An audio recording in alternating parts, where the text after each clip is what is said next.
Primeira leitura. A leitura de hoje é tirada da profecia de Ezequiel, capítulo 37, dos versículos 21 ao 28.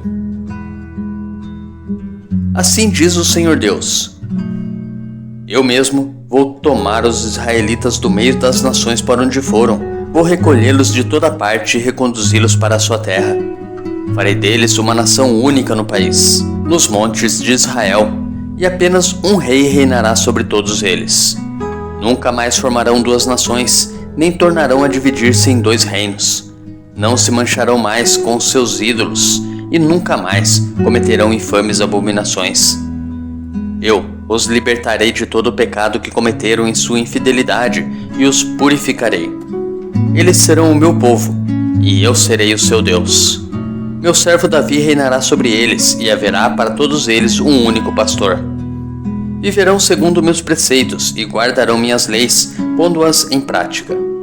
Habitarão no país que dei ao meu servo Jacó, onde moraram vossos pais.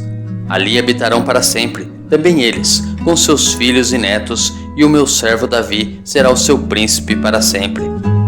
Farei com eles uma aliança de paz, será uma aliança eterna. Eu os estabelecerei e multiplicarei, e no meio deles colocarei meu santuário para sempre. Minha morada estará junto deles. Eu serei o seu Deus, e eles serão o meu povo.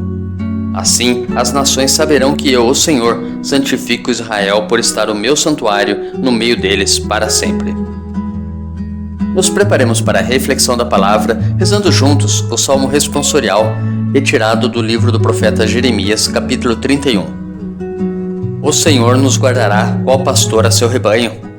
Ouvi, nações, a palavra do Senhor, e anunciai-a nas ilhas mais distantes. Quem dispersou Israel vai congregá-lo, e o guardará, qual pastor a seu rebanho. Pois, na verdade, o Senhor remiu Jacó, e o libertou do poder do prepotente.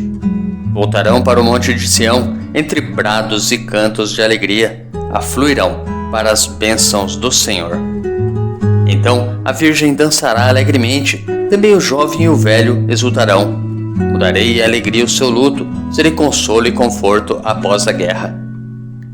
O Senhor nos guardará, qual pastor a seu rebanho. Evangelho. O evangelho de hoje é tirado de João, capítulo 11, dos versículos 45 ao 56. Naquele tempo, muitos dos judeus que tinham ido à casa de Maria e viram o que Jesus fizera, creram nele. Alguns, porém, foram ter com os fariseus e contaram o que Jesus tinha feito.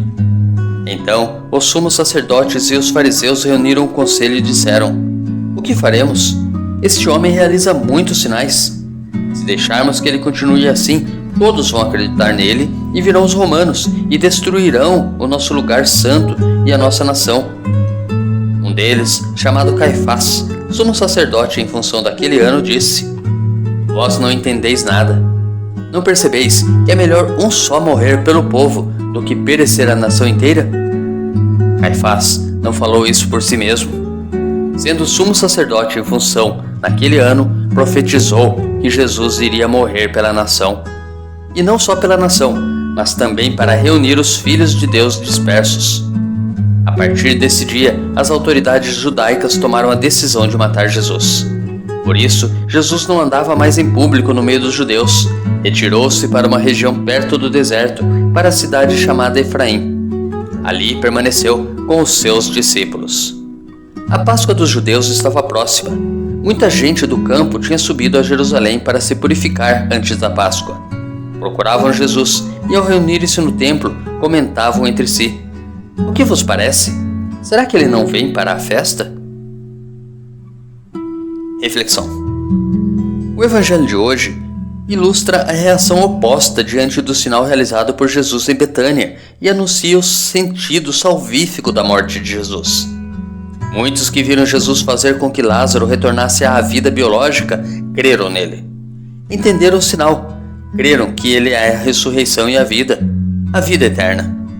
Outros tantos, entre eles os fariseus e os sumos sacerdotes, não creram em Jesus. Reunindo o conselho, Sinédrio, tramaram a sua morte. Sob o falso interesse de proteger dos romanos o nosso lugar santo, Jerusalém e o templo e a nossa nação deliberaram politicamente a respeito da morte do Senhor. Temiam perder sua posição de poder e privilégios. O significado salvador do martírio de Jesus é explicitado pela profecia de Caifás, complementada pela nota do evangelista a respeito do dito pelo sumo sacerdote, Caifás. Jesus não foi sacrificado apenas para que Israel não perecesse. Ele morreu para salvar e reunir todos os filhos de Deus dispersos. Às vésperas de celebrar o mistério salvífico de Jesus, sua cruz e ressurreição, meditemos. Creio em Jesus pela forma como conduzo minha vida? Minha participação na comunidade é de quem crê na verdade, ser um dos filhos de Deus reunido por Jesus por meio de sua morte e Páscoa? Reflitamos. Tenha um santo e abençoado dia.